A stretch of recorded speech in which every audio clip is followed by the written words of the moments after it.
¿Qué tal? Muy buenas noches, bienvenidos a Minuto 1 en la pantalla de C5N. Hoy más que nunca, la realidad, lo que otros no te cuentan ni te contarán, lo que otros no te muestran ni te mostrarán, aquí diariamente te lo contamos, te lo mostramos, clarificamos la información para que sepas realmente lo que pasa en la Argentina. Hoy tenemos un gran programa por delante.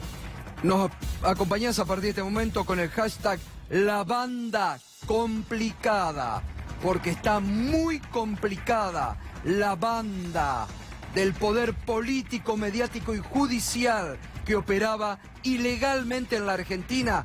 3 días declarando el espía de la AFI. ¿Qué dijo?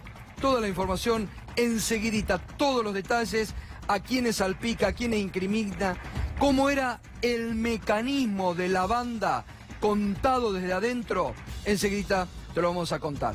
Permítame 30 segundos al comienzo para referirnos a C5N, este canal de noticias que durante todo el mes de marzo, gracias a usted, lideró el rating de los canales de noticias de la República Argentina. La realidad va venciendo al relato mentiroso del gobierno y de los otros medios que ocultan diariamente la realidad. Por eso queremos agradecerles a todos ustedes que nos acompañan día a día, las 24 horas que han sostenido con su apoyo, con su audiencia, este canal. Por supuesto, el agradecimiento para todos nuestros compañeros, camarógrafos, técnicos, maquilladores, peinadores, iluminadores, toda la gran familia de C5N, para nuestros compañeros productores. Y como yo soy un agradecido en la vida y me gusta destacar, quiero también agradecer a Nacho Vivas y a Carlos Infante, que se han puesto junto a todos los directivos de este canal al hombro. A dos grandes como Nico Bocache y a Verónica Aragona, que hacen un esfuerzo monumental, y nosotros aquí en Minuto 1, que es, ya vamos 15 meses consecutivos liderando este espacio de noticias, el programa más visto de la televisión por cable durante el mes de marzo, gracias a Charlie Montes Onganía, a Hernán, a Fede, a Juanchi y por supuesto a mis compañeros de todo el equipo de Minuto 1.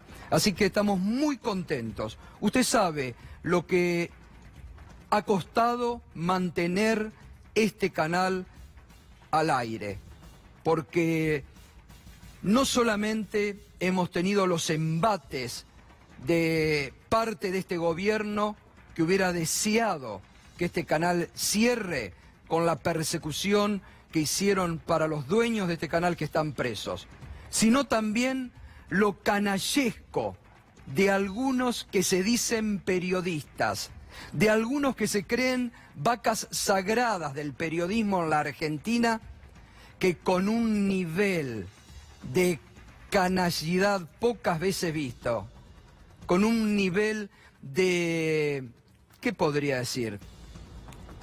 Han deseado en las últimas horas que este canal cierre.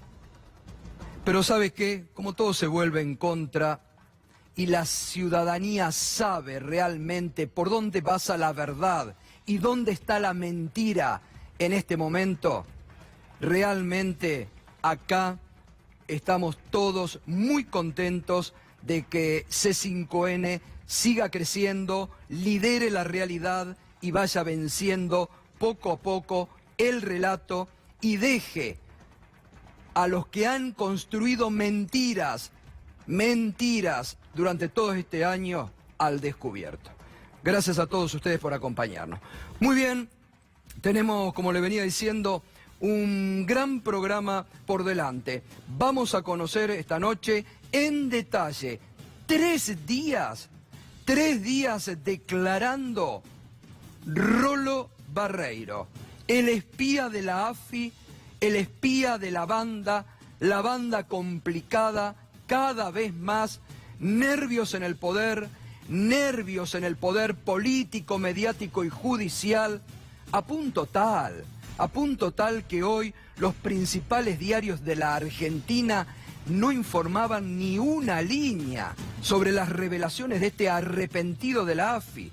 Ellos que son tan adictos a poner arrepentidos y buscar arrepentidos por todos lados, nada han informado porque los salpica cada vez más toda esta banda de espionaje ilegal que es imparable. Es imparable.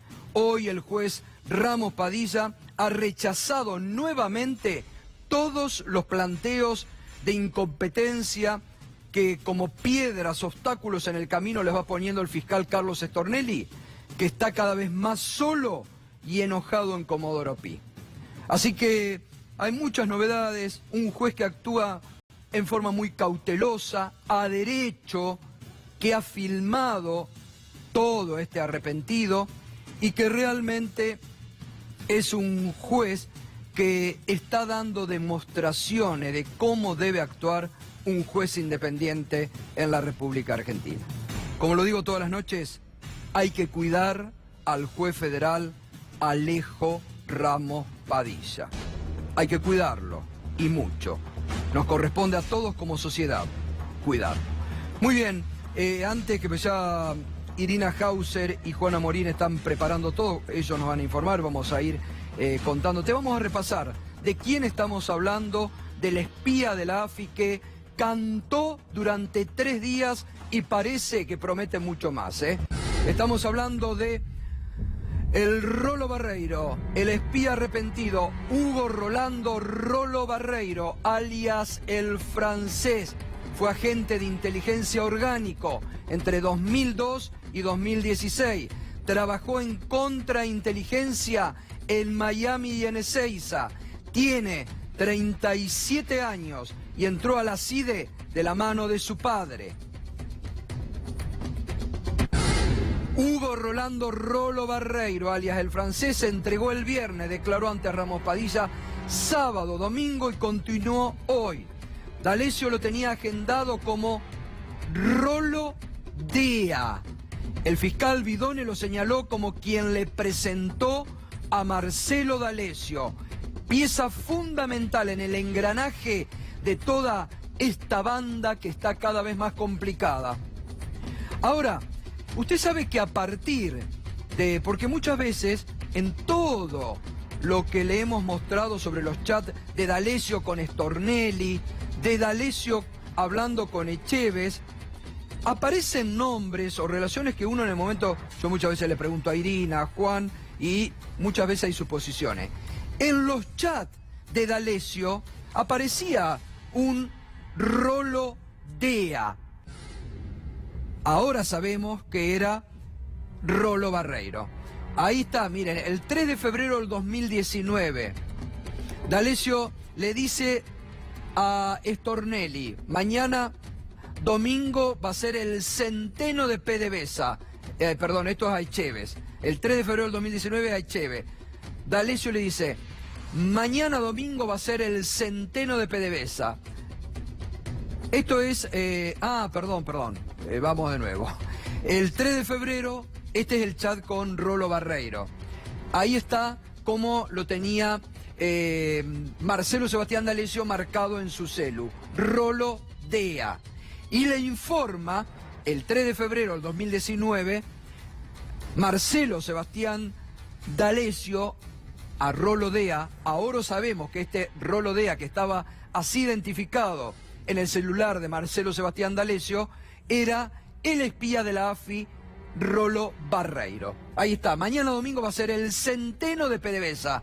El lunes lo entrego a Stornelli. Ahí están hablando del ex directivo de PDVSA, Bruce Dovat, a quien también chantajearon, extorsionaron y después se lo llevaron a Stornelli. Y Rolo Barreiro, el espía de la AFI, parte de la banda, le dice, ¡bomba! Y ahí va mostrando el círculo. D'Alessio le responde, lee mañana Clarín. D'Alessio le dice, lee mañana Clarín. Rolodea, ja, ¿quién es ese? Y D'Alessio le responde, el ex director de PDVSA.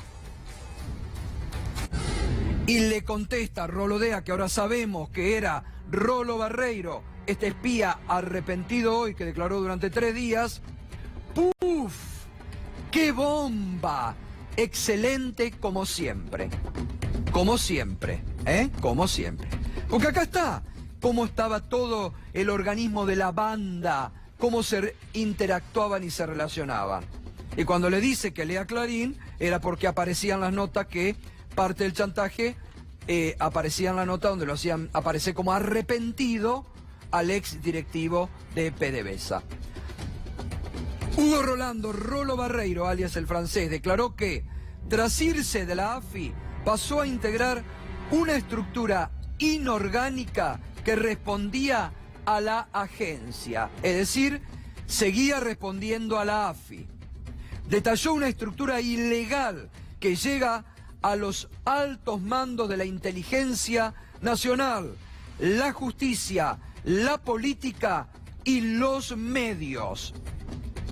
Todos adentro de esta banda. Irina Hauser, buenas noches, mucho trabajo durante el fin de semana. Primera línea, lo que se va sabiendo de los 13 días de declaración del espía arrepentido Rolo Barreiro. Buenas noches, Gato. Primero, bueno, costó que el fiscal Juan Pablo Curi aceptara tomar la declaración, que aceptara su planteo de arrepentimiento. Después eso lo tiene que homologar el juez. Una vez sorteada esa extraña situación, finalmente Barreiro empezó a relatar gran cantidad de cosas. Ahora, un minuto ahí, sí. Irina, porque es muy importante lo que vos decís. Vamos a detenernos. Se entiende que un fiscal debe favorecer la acción de la justicia, no poner palos en la rueda. Y en el fiscal Curi de Dolores, desde que se desató este escándalo, pareciera estar poniendo obstáculos. Pareciera que el fiscal Curi no quiere que se conozca la verdad. Y uno se pregunta, el fiscal Curi, si no cumple con su tarea, ¿para quién está trabajando? Si no quiere que se conozca la verdad. En las múltiples resoluciones que sacó hoy el juez Ramos Padilla, en varias de ellas vuelve a señalar esta actitud de alguna manera del fiscal y esta situación incomprensible de que no acepte, ni siquiera proponga medidas en la investigación. El hecho es que finalmente Barreiro sí declaró mucho y está haciendo un aporte que ya podríamos decir que es sustancial en la causa, porque permite conocer el circuito de espionaje ilegal que leímos en tantos de los fallos del juez Ramos Padilla, y que además, para sorpresa o no tanto de todos nosotros, tiene como vértice a la propia AFI, a la propia Agencia Federal de Inteligencia. Porque hablamos hasta ahora de la existencia de agentes orgánicos y de agentes inorgánicos, hablamos de todo tipo de operaciones, hablamos de aprietes, pero acá aparecen nombres concretos en la declaración de Barreiro de funcionarios de la Agencia Federal de Inteligencia. Barreiro estuvo en una etapa como agente orgánico y en otra etapa como agente inorgánico. Sobre su etapa de agente orgánico no puede hablar si no es relevado de secreto. Por lo tanto, él habla de lo que conoció después a través de su relación con Marcelo D'Alessio. El principal... Es decir que puede aún contar mucho más. Digo, el juez le tiene que pedir autorización al gobierno para que lo liberen del secreto y puede contar muchas cosas más. Es que podría contar muchas cosas más. De todos modos, de lo que contó hasta ahora, punto de partida, nombra a la número 2 de la Agencia Federal de Inteligencia. Estamos hablando de Silvia Magdalani. Sí. como alguien que impartía instrucciones o pedía informes a determinados agentes, personas que están detenidas en la causa. Ricardo Bogoliuk y Aníbal de Gastaldi, por empezar. Y a la vez ellos, para dibujarte el circuito, eran las personas que le encomendaban o que le pedían a Marcelo D'Alessio. En la declaración de Barreiro aparece un rol muy importante del fiscal Juan Bidone. El fiscal Juan Bidone, que finalmente va a tener su indagatoria el lunes que viene. Hoy pasó por el juzgado, se mostró como dispuesto a estar a derecho, pero parece haber sido, de acuerdo a lo que pudimos saber hasta ahora de esta declaración, alguien que tuvo un papel central en la provisión de información reservada, como por ejemplo entradas y salidas del país o intercruzamientos de llamados telefónicos. Claro. Y lo otro que va surgiendo a lo largo de la declaración de Barreiro son las personas espiadas. Totalmente, claro. Que ahí tenemos unas sorpresas enormes. Bueno, ahora vamos a ir. Vamos a, mientras Irina sigue preparando, porque hay mucho, la información se sucede minuto a minuto. Irina sigue recolectando en estas 2 horas de programa mucha más información. Bien decía Irina recién, hay víctimas y victimarios, y hay espiados en el más alto nivel. Vamos a ir con Juana Molina a repasar esto. Hola Juan, buenas noches. ¿Qué tal, Gato? Buenas noches. Bienvenido. Fin de semana intenso. Sí, muy intenso, muy intenso. No hubo descanso, mucho nerviosismo en distintos sectores queriendo saber qué decía el Rolo Barreiro. Así es, y el Rolo Barreiro empezó a hablar y habló largo y tendido, tercer día consecutivo, y empezó a marcar, a ordenar las piezas que muchos de nosotros teníamos todavía desordenadas en el rompecabezas. Se empieza a armar el rompecabezas de lo que es esta asociación ilícita, claramente una asociación paraestatal de inteligencia. Habrá que corroborar cada uno de sus dichos, pero empezó a marcar gente. Si te parece, empezamos a ver a quiénes fue mencionando. Marcelo D'Alessio, parte de la estructura inorgánica de la AFI, empezó a enumerar, empezó a decir, bueno, este es el eslabón más bajo. D'Alessio no es un eslabón muy alto de esta cadena, imagínate quiénes están por encima. Seguimos, como decía Iri recién, Bogoliuk y de Gastaldi, también integrantes superiores. ¿A quién les remitía D'Alessio la información? A Bogoliuk y de Gastaldi, estructura inorgánica de la AFI, que respondía a la agencia. Esto es lo grave, digo. Estos dos que están presos, recordemos. Exactamente. ¿No? Los tres, Marcelo D'Alessio también, por supuesto. El fiscal Juan Bidone era el recolector de la información. Bidone está muy complicado porque le proveía de información a Marcelo D'Alessio, por ejemplo, el tema de los ingresos y egresos del país, los datos de migraciones, que después lo va a contar Irina mejor que yo, pero gracias a la información de Bidone se investigaba el presidente de la Corte Suprema, por ejemplo. Ahora vamos a ir con eso y Bidone, también después lo va a contar Irina, cada vez se complica más la situación de Bidone. Totalmente. Hay nuevas novedades también sobre Bidone. Parece dejar de ser un engañado Bidone, como dice él, para formar parte de esta estructura, insisto, paraestatal que reportaba al Estado. ¿A quién le reportaba? A Silvia la Turca Magdalani, siempre según la declaración de Rolo Barreiro. A ella respondería esta estructura ilegal y también a su jefe de gabinete, a Darío Biorsi, que fue mencionado por Rolo Barreiro como otro de los que estaban bien arriba dentro de la esfera de esta, insisto, agencia paraestatal de inteligencia. Es un delirio de lo que estamos hablando. Vamos a detenernos aquí, Juan, porque como nos gusta a nosotros refrescar, porque es mucha la información, así como reciente mostrábamos los chats cuando nos preguntamos ¿quién será este Rolo Dea? Y ahora se revela quién era el Rolo Dea. Vamos a recordar lo que la semana pasada contaba nuestro colega Carlos Pagni en el diario La Nación sobre el nerviosismo en la AFI, sobre las revelaciones que se iba dando. ¿Y qué decía Carlos Pagni sobre Silvia la Turca Magdalani a medida que toda esta información va saliendo a la superficie? A ver, lo recordamos. ¿Sabe cuánto es hoy el presupuesto que maneja Gustavo Arribas de fondos reservados sobre los que no tiene que rendir cuenta? 7.600 millones de pesos. ¿Escuchó? 7.600 millones de pesos. ¿Por qué digo que le crean un problema delicado Vidal y Carrió a Macri? Porque es muy difícil disolver la AFI. En primer lugar, es muy complicado que la disuelva quien la usó. Dicen que Silvia Magdalani grita por los pasillos de la AFI, el que me toque a mí se va a enfrentar a alguien que cuenta todo. ¿Qué sé yo qué es todo? Pero normalmente los organismos de inteligencia que hacen cosas impresentables y los funcionarios que son a los que se les hacen pedidos para hacer cosas impresentables. Bueno, ahí estaba el colega Carlos Pagni con muy buena información diciendo que la turca Magdalani grita por los pasillos de la AFI: si me tocan a mí, canto todo, cuento todo. Ojalá lo cuente, ojalá revele. ¿Tiene que ir esta semana a la Comisión Bicameral de Seguimiento? Que cuenten todo ahí, que se descubra todo esto que está saliendo a la superficie. Vamos a ver cómo quedan, ¿eh? Tienen que ir a Rivas y la número 2 este jueves a la Comisión Bicameral del Congreso de la Nación. Están tocados, la señora 8, ¿no? Fíjate Bueno, qué curioso, de Magdalani ya sabía la que se le venían, nosotros no, sí, en realidad. Nosotros claro. el otro día nos preguntábamos por qué estaba tan nerviosa, por qué gritaba por los pasillos, Sí, si sí. me tocan a mí me llevo a todos, cuento Claro. todo, bueno, ahora lo entendemos. Empieza a aparecer la función del juez Claudio Bonadío, insisto, esto es lo que presuntamente dijo Rolo Barreiro en su declaración testimonial, en su indagatoria, en su declaración de arrepentido el fin de semana. Mencionó a Alejandra Sicias, una supuesta arrepentida, que funcionaría de nexo con el juez y, por otro lado, que le habilitaría los casos de empresarios con problemas judiciales a extorsionar a Marcelo D'Alessio.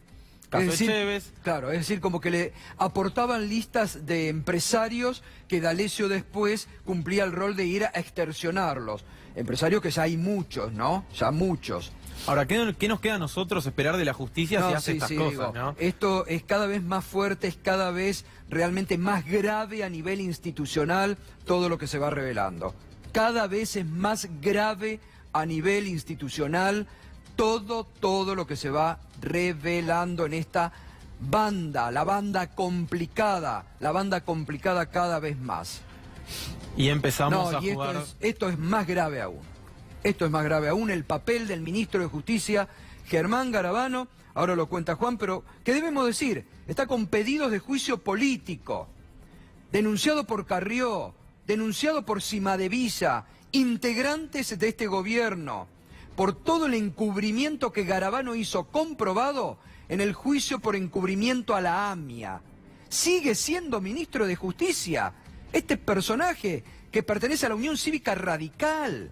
Vergüenza le debería dar a los radicales tener a este ministro como ministro de Justicia. Reitero, pedido de juicio político de Carrió, que le dice que es un imbécil, que es un palo, denunciado por Mario Cimadevilla, que se comprobó el encubrimiento que hacía en el juicio por encubrimiento a la AMIA. Y ahora, Juan, ¿cómo lo nombra el Rolo Barreiro? Rolo Barreiro habla de una presunta reunión que tuvo el ministro de Justicia. La gravedad institucional Sí, de esto sí. ya es mayúscula.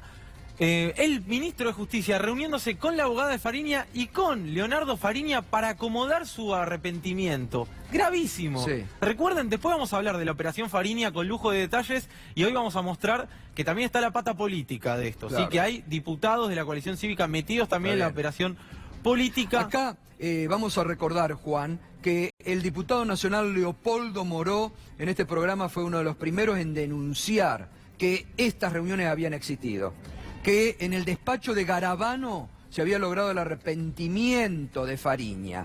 Y Fariña, que ahora bien Juan a partir de las 21 se va a encargar de revelar, Fariña se lo convirtió en un panelista de programas oficialistas de la televisión. Fue un panelista más. Entonces, va muy bien a recordar a partir de las 21, Juan, cómo se armó la operación Fariña. Y vamos a recordar de boca de los que armaban operaciones, por ejemplo Ruiz Barrio Nuevo, cómo armaron otras operaciones. Porque ahora, atando cabos, todo va saliendo a la superficie. Todo lo que veíamos. Esta supuesta vaca sagrada del periodismo que quiere que cierre C5N, que busca que cierre C5N, también formaba parte de lo que Luis Barrio Nuevo decía que eran los programas armados para descalificar a adversarios políticos. Todo se va sabiendo ahora. Todo va quedando muy marcado. cómo han venido inventando noticias falsas, mentiras en estos años. Y eso mismo lo revelan. Entonces, a partir de las 9 va a ser imperdible lo que Juan vaya revelando. Imagínate la cantidad de causas, Gato, van saliendo, como decís, van saliendo a la luz. Esto es gravísimo. En el despacho del ministro de Justicia, un personaje porque acá lo que se cuenta, que en el despacho, aparte de este ministro de Justicia, Garabano le decía a Fariña que estaba preso por haber cometido defraudación y estafas en Mendoza, me acuerdo, sí, ¿te claro. acuerdan? 11 millones de pesos en un campo de Mendoza. En un campo. Estaba preso. Y el ministro Garabano le promete, cuenta Rolo Barreiro, en esa reunión, que él iba a sacarle los jueces que le podían seguir las causas a Fariña. Uno de esos jueces era el doctor Carlos Rosanqui. Hoy a la mañana en Radio 10, vamos a irme echando información, hablamos con Carlos Rosanqui, porque lo terminan sacando a Rosanqui. Promesa que le había hecho Garabano a Fariña, que le decía, vos no te preocupes por los jueces que te están investigando, te lo vamos a sacar, te lo vamos a sacar. Bueno, Rosanqui fue uno de esos jueces, porque Rosanqui lo tenía procesado, claro, a Fariña, era parte de un tribunal oral. Le sacaron la causa de La Plata, después lo terminaron sacando a Rosanqui, e intervino la propia titular de la Oficina Anticorrupción, que se peleó con el titular de AFIP, con Alberto Abad, se peleó públicamente, le hizo una operación a través del Diario de la Nación. Mañana, si querés, lo repasamos. Abad se termina yendo y la causa termina como Fariña quería, como el Estado quería. Realmente es escandaloso. Y aparece ahora sí el nombre de Leonardo Fariña por primera vez en esta red de espionaje. Ya había aparecido con ese famoso audio revelado por Horacio Berbisky, donde el propio Alessio decía, a Fariña le pagan 200.000 pesos por mes desde el Ministerio de Seguridad para mantenerlo encarrilado, digamos, para que su testimonio no se vaya para ningún lado. Bueno, después de las 21 te voy a mostrar paso a paso la operación. Bien. Lo cierto es que se investiga el pago de 200.000 pesos mensuales. El juez hoy vuelve sobre eso y pidió las declaraciones de Fariña para contrastarlas. ¿Estaba guionado o no? Tenemos muchos indicios. Bien, vamos a escucharlo al doctor Carlos Rosanqui a propósito de esta operación en el despacho de Garabano. Ahí hicieron una de las primeras, para mí la primera operación, que fue negociar para que Fariña tuviera paciencia de que iba a ser liberado a cambio de que incriminara a la expresidenta Cristina Fernández de Kirchner. Y esa operación que se llevó adelante precisamente porque antes del juicio yo fui a visitar a mi hijo al exterior, que vive en el exterior, y ese día que yo viajé se pidió la carcelación de Fariña, Gustavo. Ahí, bueno, designaron a un juez en mi reemplazo rápidamente, y el tercer día, que fue un día miércoles, directamente lo excarcelaron, y lo excarcelaron con una condición, que la condición inicial de la excarcelación de Fariña fue que se mantenga voluntariamente en el programa de protección de testigos. Y lo cierto es que cuando yo volví, yo me fui una semana, cuando yo volví para hacer el juicio, el hombre ya estaba en libertad, como había sido arreglado. Es increíble, ¿eh? Ahí está. Este juez, que era juez, que tenía todas las causas, se fue una semana de vacaciones, lo rajaron, lo presionaban públicamente. Había periodistas, no debemos olvidarnos, periodistas que marcaban por la televisión los jueces a los que el gobierno quería sacar. Y hacían unos muñecos con las caras. Entre ellos estaba Carlos Rosanqui, estaba Eduardo Freire, a quien ya sacaron, estaba el doctor Daniel Rafeca, que no pudieron sacarlo porque tuvo en el Consejo de la Magistratura una defensa espectacular desde lo jurídico. Pero a Rosanqui sí lo echaron, lo sacaron. Y ahí está contando Rosanqui toda la operación. Es impresionante esto. Por favor, escuche de nuevo de palabra de Rosanqui, porque uno no puede creer. Pero ahora que se está revelando todo, miren lo que hicieron para proteger a este tipo, para que este tipo Fariña arme, guionado y direccione y apunte ¿a quién? A la expresidenta. Mire, vamos. Ahí hicieron una de las primeras, para mí la primera operación, que fue negociar para que Fariña tuviera paciencia de que iba a ser liberado a cambio de que incriminara a la expresidenta Cristina Fernández de Kirchner. Y esa operación que se llevó adelante precisamente porque antes del juicio yo fui a visitar a mi hijo al exterior, que vive en el exterior, y ese día que yo viajé se pidió la excarcelación de Fariña, Gustavo. Ahí, bueno, designaron a un juez en mi reemplazo rápidamente, y el tercer día, que fue un día miércoles, directamente lo excarcelaron, y lo excarcelaron con una condición, que la condición inicial de la excarcelación de Fariña fue que se mantenga voluntariamente en el programa de protección de testigos. Y lo cierto es que cuando yo volví, yo me fui una semana, cuando yo volví para hacer el juicio, el hombre ya estaba en libertad, como había sido arreglado. Bueno, y después se paseaba por todos los programas de televisión oficialistas como una vedette. Bueno, Juan, seguimos. Sí, aclaremos que todo esto son dichos de un arrepentido, y de la misma forma que siempre hay que desconfiar del arrepentimiento, no sé, en la causa de los cuadernos, es necesario desconfiar también de este tipo de personajes que también están buscando un beneficio. Todo esto deberá ser corroborado. Ahora bien, existen muchos elementos Que van que uniendo, vos vas uniendo cabos y vas cerrando muchísimas cuestiones. porque en el allanamiento de las computadoras de Marcelo Alessio muchas de las cosas Claro. que relata Barreiro se encontraron efectivamente. Seguimos adelante Sí. y ahora vamos con un perjudicado. Carlos Rosenkrantz, el presidente de la Corte Suprema de Justicia, a él se le hicieron presuntamente tareas de inteligencia y seguimiento. Su socio, Gabriel Bausat, fue citado a declaración testimonial para este jueves con urgencia, porque se encontraron informes sobre su actividad en la computadora de Alessio. Es gravísimo esto. Sí, se encontraba sobre el socio de Carlos Rosenkrantz informes migratorios. ¿Sí? ¿Cuándo salió del país? ¿A dónde fue? ¿En qué puerto de entrada? ¿Qué puerto de salida?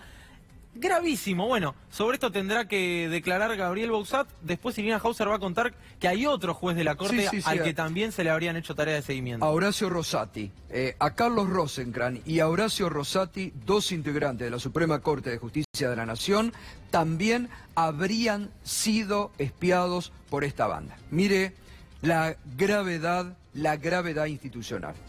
Hoy tuvimos contactos con algunos voceros de la Corte. La respuesta que daban, así, como se lo voy a contar, es que están recalientes en la Corte con todo lo que va saliendo a la luz. Que están recalientes, que están esperando el primer papel, la primera actuación que llegue a la Corte sobre todo este escándalo para actuar de inmediato.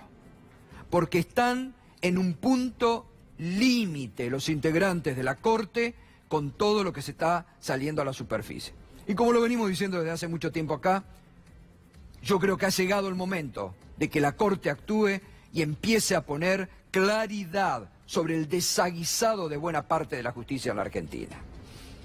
Así es, realmente es increíble. El presidente de la Corte Suprema investigado por esta asociación otro. ilícita, que respondía al Estado. Porque uno dice, bueno, una asociación paraestatal. No, deja de ser paraestatal cuando quienes reciben esos informes son los capos de la Agencia Federal de Inteligencia. Carlos Stornelli, yo digo que acá hay una suerte de, atenuante si se quiere, porque aparecería como un usuario, como un consumidor de la asociación ilícita, sigue siendo igual de grave, pero por lo menos no forma parte de la estructura. Claro. No forma parte de las altas esferas. Bueno, de esto. ahí hay que decir esto objetivamente, y habla muy bien una vez más del juez Ramos Padilla. El juez Ramos Padilla en ningún momento, viste, cuando habla de la extorsión, dice, bueno, yo no creo que un fiscal como Carlos Stornelli, pero tenía una relación de promiscuidad con Marcelo Sebastián D'Alessio. El juez siempre se mantiene muy impecable, ¿no? En la exposición de la Comisión de Libertad de Expresión, tanto a Stornelli como a Oliveto, Ramos Padilla ha sido muy insistente en cuidar las formas y decir, bueno, Claro. todos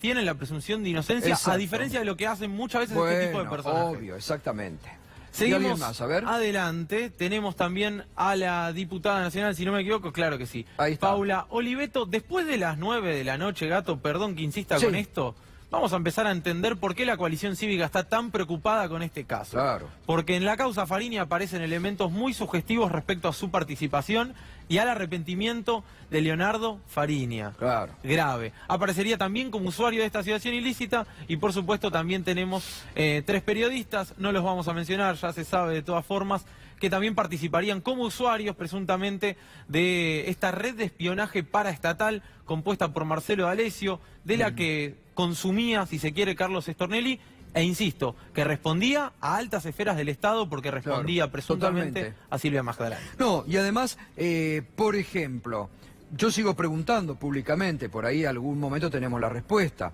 ¿Quién le dio información al fiscal Guillermo Marijuán sobre que había las bóvedas, los containers, y que le hicieron pasar al fiscal el papelón del siglo cuando mandó retroexcavadora y no encontraron absolutamente nada porque no había nada? ¿Quién le pasó esa información? En algún momento se va a tener que saber. Porque el fiscal fue engañado también, el fiscal Marijuán, con información que le pasaron. El comando iraní-venezolano. Pues ahí está, otro tema. ¿Quién les pasaba esa información? Vamos dejando preguntas al aire. Creo que la bala pica cerca de sí, acá. Y bueno, vamos a ver. Bueno, Juan, vamos a repasar con todos estos datos cómo funcionaba el mecanismo de la banda, ¿no? Ordenamos estas piezas de forma tal que podamos componer quién es quién, quiénes daban las órdenes, quiénes respondían. Empezamos con quiénes daban las órdenes dentro de esta asociación ilícita, siempre, obviamente, tomando con pinzas la declaración del arrepentido Barreiro. Silvia Magdalani, número 2 de la AFI, junto al jefe de gabinete y cuñado, además de Magdalani, Darío Biorsi. Seguimos adelante. Estos son los que recibían supuestamente los informes de parte de Gastaldi y Bogolyuk, hoy detenidos ambos. Seguimos adelante. Bogolyuk y De Gastaldi a la vez, ¿a quién recurrían para juntar esa información que le llevaban a Magdalani? Supuestamente, siempre según los dichos de Barreiro, a Marcelo D'Alessio, viejo conocido de la casa. ¿Y a quién le pedía D'Alessio las cosas que necesitaba para armar esos informes paraestatales? Del fiscal Juan Bidone, rol clave como recolector de información migratoria, llamados, etcétera. Juan Bidone, insistimos con esto, es, según la declaración de un arrepentido, todavía falta mucho por recorrer, pero sí existen elementos en la causa que hacen que las piezas encajen, digamos, no es ningún delirio lo que estamos hablando. ¿Quiénes eran los usuarios de estas operaciones? Los que repasábamos recién, realmente gravísimo, periodistas y funcionarios políticos y judiciales. Lo del fiscal Carlos Stornelli investigando a la expareja de su actual mujer es de una gravedad absoluta. Sí, el abogado dijo algo así como, bueno, pertenece a la esfera íntima de la familia. Es de una gravedad inusitada que un fiscal federal haga esto, que además tomó conocimiento, recordemos, como mostramos acá en C5N, de esa operación en Uruguay. ¿Qué hacía D'Alessio en Uruguay investigando a un empresario y una supuesta embajada iraní en Uruguay? ¿Y qué hacía Stornelli? Mientras tanto que no lo denunciaba. Bueno, ahí es donde queda claro que no formaba parte de la agencia, pero que se servía de ella. Por eso es muy importante, por eso sería muy importante que el fiscal Carlos Stornelli vaya a Dolores, vaya ante el juez federal Alejo Ramos Padilla y se defienda. Y diga, mire, todo esto no es cierto, no es... Pero mientras el fiscal esté en rebeldía, como lo está, frente a la justicia, no entregue su teléfono y dé estos obstáculos permanentes a la investigación judicial, entonces uno se pregunta, ¿qué oculta el fiscal? Ahora, Magdalani y arriba van a poder mostrar todo el próximo jueves cuando vayan a la comisión bicameral. Pero todo este entramado va armándose. Bueno, a partir de las 21, Juan, entonces, toda la operación Fariña, Fariña, gran vedette de algunos medios. Bueno, Irina Hauser, a ver, 2 espiados de la Corte a nivel institucional es gravísimo esto. Bueno, esto es lo que declara este agente de inteligencia. No nos olvidemos que es un agente de inteligencia, que además, por lo que me cuentan, es un hábil declarante que quiere ser arrepentido, que todavía no consiguió ser arrepentido. Ni siquiera el fiscal presentó un acuerdo de arrepentimiento. Digo para que contextualicemos de dónde surge toda la información. De todas maneras, da datos sumamente importantes. Uno de los que da es que a través de D'Alessio, él se entera acerca de encargos de tareas de espionaje de distinto tipo al actual presidente de la Corte, que es Carlos Rosenkrantz, y a Horacio Rosati. Casualmente son los 2 jueces de la Corte que designó este gobierno, que intentó designarlos por decreto y luego consiguieron acuerdo del Senado. Pero son los jueces más nuevos de la Corte. Parte de estos pedidos de investigación habrían sido, según lo que declara Barreiro, el año pasado. En el caso de Rosenkrantz incluyen pedidos de, por ejemplo, entradas y salidas del país, y también parece ser que habló de pedidos de llamadas entrantes y salientes, que por lo que nos estuvimos enterando hasta ahora, quien ha tenido un papel fundamental en esto es el fiscal Vidone, que, como decíamos, va a declarar como imputado el lunes que viene. Desde ya, el solo pensar la situación de que sean espiados 2 jueces de la Corte, el presidente de la actual Corte Suprema, es de una gravedad inusitada. Luego, bueno, no nos olvidemos que Barreiro va dando datos y estos datos luego tienen que ser cotejados de alguna manera. De momento, en lo que hace a los jueces de la Corte, él lo que dice es: a través de D'Alessio yo me iba enterando de estas situaciones, que había encargos, que había pedidos de recolección de información, que había pedidos de informes de distinto tipo. Esto es lo que se sabe hasta el momento sobre los jueces de la Corte. Y como agregado, y quizá también en la misma línea, lo que sí, en una de las resoluciones que firma hoy el juez Ramos Padilla, cita como testigo a Gabriel Bouzat. ¿Sabés quién es Gabriel Bouzat? Fue el socio de Rosenkrantz en el estudio jurídico. ¿Y por qué lo cita al socio de Rosenkrantz? Cuando allanan la casa de D'Alessio, en el Country St. Thomas, encuentran muchas carpetas. Entre esas carpetas había, entre otras cosas, información sobre Bouzat. ¿Qué tipo de información? Entradas y salidas del país. Esto además es un dato que aparece reflejado en el informe de la Comisión Provincial por la Memoria. Pero es importante destacar que estamos hablando de una persona que fue socia en el estudio de Rosenkrantz, previo a que Rosenkrantz entrara a la Corte Suprema, que tuvo, entre otros casos, de la ley de medios, ¿no? Casos del Grupo Clarín. Lo espiarían, lo habrían estado espiando a Rosenkrantz desde antes que sea juez de la Corte. Por lo menos a su socio o a través de su socio. Pero formaban parte del mismo estudio. Exactamente. Es grave. Bueno. A ver, yo le digo una cosa, Irina. Acá hay que llamar las cosas por su nombre, de una vez por todas. Estas escuchas ilegales, ¿nos vamos a sorprender cuando a nosotros nos han pinchado mails? Hemos sido víctimas de estas pinchaduras, teléfonos, cuando hay un festival de escuchas ilegales que algunos colegas en forma graciosa e ilegalmente pasan al aire. Entonces nos vamos a sorprender que hayan estado espiando a integrantes de la Corte o a socios. Esto es lo que tiene que clarificarse rápidamente. En vez de tapar, hay que sacar todo a la luz y que el Estado, por una vez de todo, y que la Corte empiecen a activar los mecanismos de defensa de la institucionalidad. Todos estamos en riesgo en este momento. Todos estamos en riesgo en la Argentina de hoy. Este festival de escucha, de esta ilegalidad de la banda, es un riesgo institucional. Porque ahora estaban apuntando para un lado, pero rápidamente se venden y apuntan para el otro. Creo que lo que da, además, mucho temor de lo que revela toda esta trama es cómo te arman una causa, con nada. Te arman una... O sea, no solo te espían, te pueden armar una causa, te pueden meter preso, tu vida está en peligro de manera real. Creo que esa es una de las grandes revelaciones, que bueno, que es la parte que mete miedo. Exacto. Y que le puede tocar a cualquier persona, no solamente a la gente del poder, digamos. Sí, buenas noches, Fer. ¿Qué tal?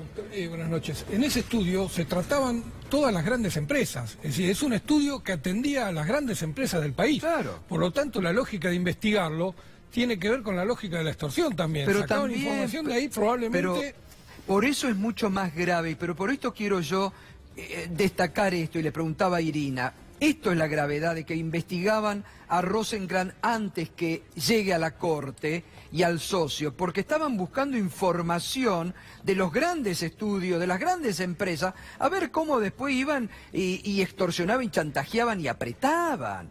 Por eso yo creo que ahora el propio presidente de la Corte tiene que empezar a activar los mecanismos de la justicia para que rápidamente esto, en vez de que el fiscal Stornelli está tan preocupado para a ver qué juez cajonea.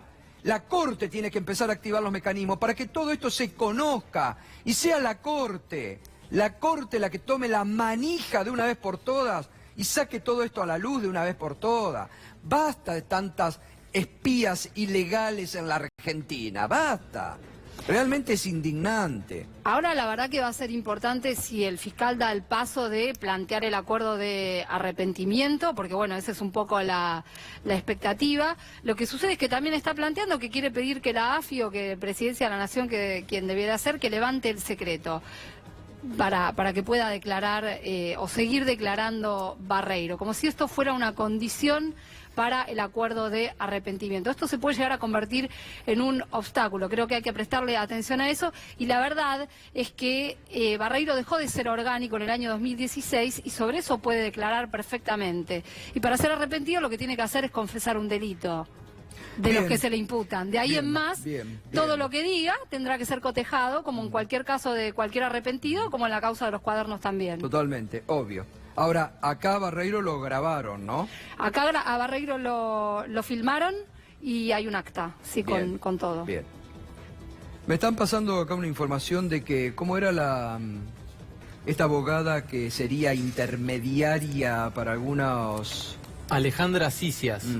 Así es. Parecería que integraba una empresa muy importante, ligada A la familia. al poder.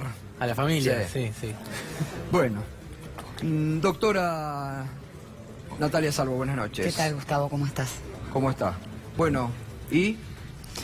Bueno, Empezó con Pedro Echeve y ya ahora esto se amplió, ya creo que son como 15 los testimonios que tiene el juez Ramos Padilla, porque lo apuntaban a su cliente, le buscaban los pelos en la leche, pero ahora ya es imparable esto, ¿no?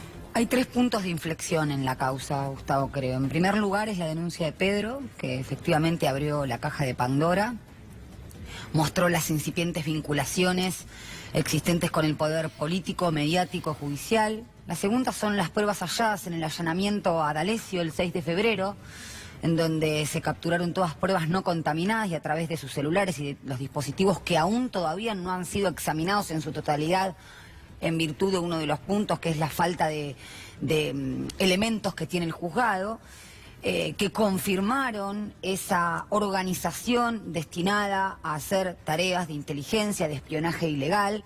Y en tercer punto creo que es la declaración de Barreiro, que de alguna manera lo que hace es mostrar una cuestión, creo que es de trascendencia y la vienen resaltando. En el caso de que se confirme que efectivamente era el propio Estado que a través de su agencia de inteligencia espiaba a ciudadanos y a ciudadanas, y todas estas tareas de inteligencia la desplegaba para cualquier ciudadano o ciudadana, es de una gravedad inusitada. Por eso lo veníamos recalcando. Hay una cuestión, y lo había dicho en el anterior programa que estuve acá, sí, que trasciende y sobrevuela la grieta. Yo escucho otros medios de comunicación que supuestamente intentan aventar el odio, pero lo único que hacen es fogonear este odio, tratando de enquistar esta cuestión en la grieta, una cuestión de partidismo político, y no se trata de eso. Pero no, pero Hay eso ya, víctimas esto de está esta totalmente organización, superado, claro. pero realmente intentan, de alguna manera, o pretenden seguir pivoteando Sí, en esta bueno, pero cuestión. cada vez menos credibilidad y no logran. Esto ha traspasado todo. Es imparable lo que se ha abierto acá. Es imparable. Porque ahora, ¿cómo se van a sentir 2 integrantes de la Corte o el presidente actual que se entera de que hace muchos años atrás lo estaban espiando? ¿Cómo se pueden sentir? A ver, por eso digo que todos estamos en riesgo. Todos estamos en riesgo. Es el Estado espiando Claro. a integrantes del propio Estado, por eso hay integrantes o jueces de la Corte, socios. Bueno, hoy fue tratado a declarar Boussat. También había legajos de él en el material o en las carpetas, en los legajos de D'Alessio. ¿De quién, perdón? Boussat, el socio de Rosenkrantz. ¿Fue ya a declarar hoy? No, fue está citado para el 4 de 4, abril, sí, pero sí, sí. digo, No, está- hay sí, sí. vinculaciones Claro. que son innegables, y hay otra cuestión. Una cosa son aquellos que forman parte de esta organización, que insisto, ya no serían estos términos paraestatal, lo cual es gravísimo, sino también aquellos que son usuarios, que por ser usuarios no quiere decir que no incurran en la comisión de delitos, pero hay referentes políticos, hay funcionarios que son... usan esta red de espionaje legal. Hemos visto también cómo se naturaliza y cómo se legitima a través de argumentos que son un dislate, un disparate. No, y acá el mismo fiscal espiando a la expareja. Claro. Y el argumento es que sería una cuestión o una historia de amor. Realmente es de una... no tiene el más mínimo asidero jurídico, no tiene el más mínimo asidero fáctico. Creo que ya la justicia en Comodoro Pi está absolutamente replegada. Nosotros hemos hecho presentaciones en el marco de la denuncia que hace el fiscal Stornelli a D'Alessio y no hemos obtenido respuesta formal, Gustavo. A Comodoro Pi solo le interesa resolver las cuestiones atinentes al núcleo de Comodoro Pi. Claro, totalmente. Ahora, ¿cómo sigue todo esto? Acá hay varias causas que hoy, Irina, el juez pidió que se las envíen a él, por ejemplo, lo del juez Luis Rodríguez. Él le pidió a Luis Rodríguez la causa de traficante, que se la envíe a él, y pidió la causa que tramita también en San Martín, que son las dos causas donde está involucrado como imputado Juan Bidone, el fiscal. Yo digo, con todo esto, la Cámara de Mar del Plata no solamente lo tiene que ratificar al juez, sino tiene que dejar todo en manos del juez. Y fíjate los también, integrantes de la Cámara Federal de Mar del Plata, ¿no? Y la diferencia de recién en base a lo que marcaba Irina, el fiscal Bidone reconoce que proveía o que utilizaba, tenía esta vinculación con D'Alessio. No obstante eso, se presenta a estar a derecho. Y tenemos al fiscal Stornelli, claro, que está rebelde y que no tiene más artimaña ya para evadir la presentación ya no tiene hacia la argumentos, justicia. ¿no? Hoy Claro. el juez justamente resuelve todos los pedidos de inhibitoria acumulados, ratifica su competencia territorial y lo hace de manera muy fundada, no solamente, o sea, trata de apartarse incluso del hecho de la extorsión, que es lo que toman como para decir, bueno, el delito de extorsión no se consuma o se consuma en la jurisdicción de Capital Federal, cosa que no es cierto porque respecto de mi cliente, desde el primer momento se le dice que la solución va a estar en Pinamar y todas las prácticas coercitivas e intimidatorias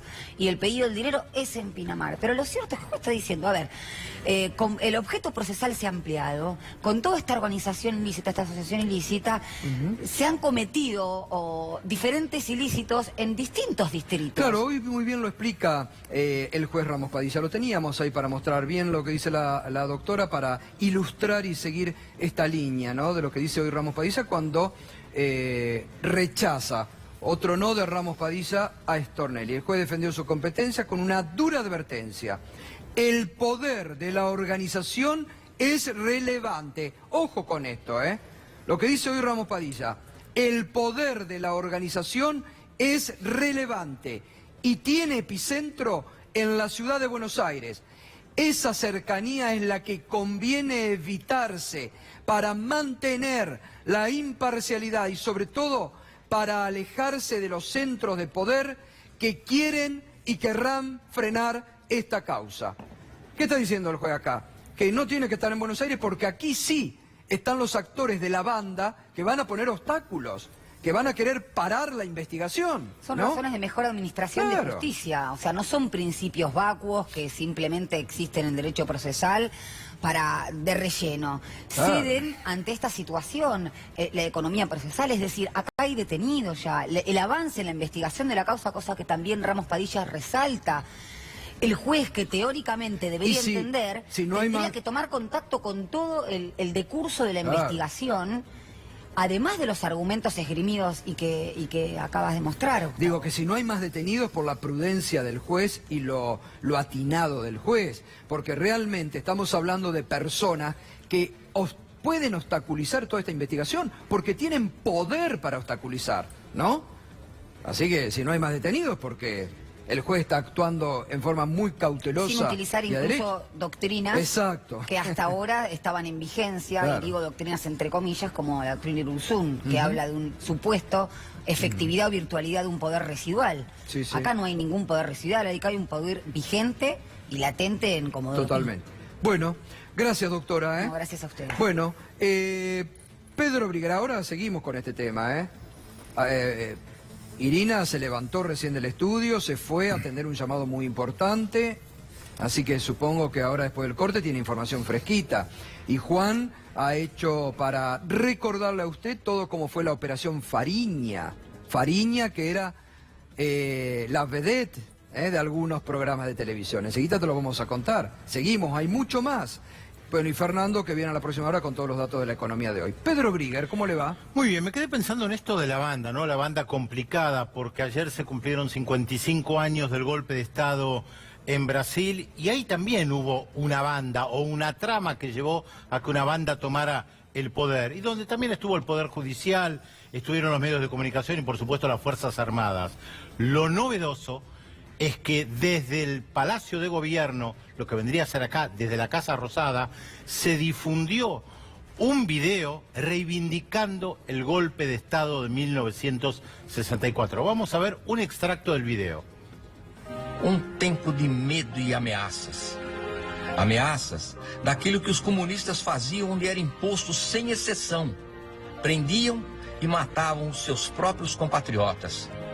Havia, sim, muito medo. A bandeira verde e amarela voltou a tremular e o medo deu lugar à confiança no futuro. O exército nos salvou. El ejército nos salvó. Esto está cortado, dura casi 2 minutos. Le estamos dando lo esencial. Escuchen la música. 31 de março. Não dá para mudar a história.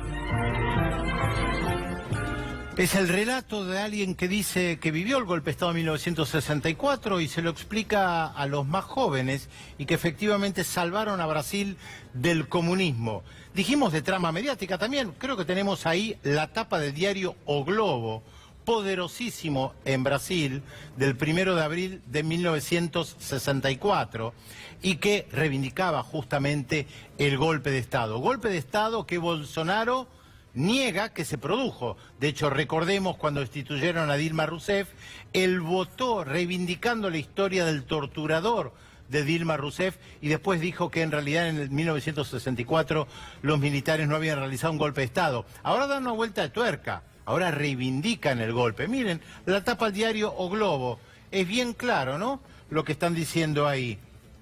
Resurge la democracia.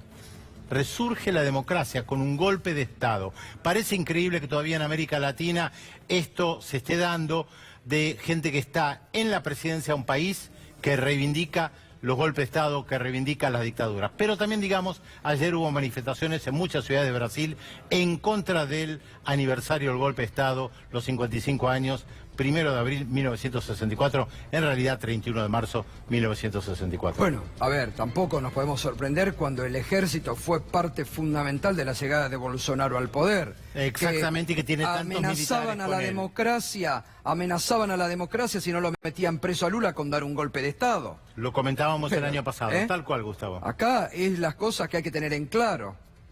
Por eso decimos, miremos el espejo de Brasil antes que sea demasiado tarde para la Argentina. Y si hablas de espejo, ¿en quién se mira ahora Jair Bolsonaro? En el Estadio Israel. Claro, justamente ahí está fue. ahora, ahora está en el Estadio Israel. A agradecer otro de los apoyos. Exactamente. Va todo cerrando. Todo cierra, Gustavo. Todo va cerrando. Gracias, Pedro. Ya seguimos, tenemos mucho más en la próxima hora, mucha información que no te dan en otro canal. Acá te la damos. Ya volvemos.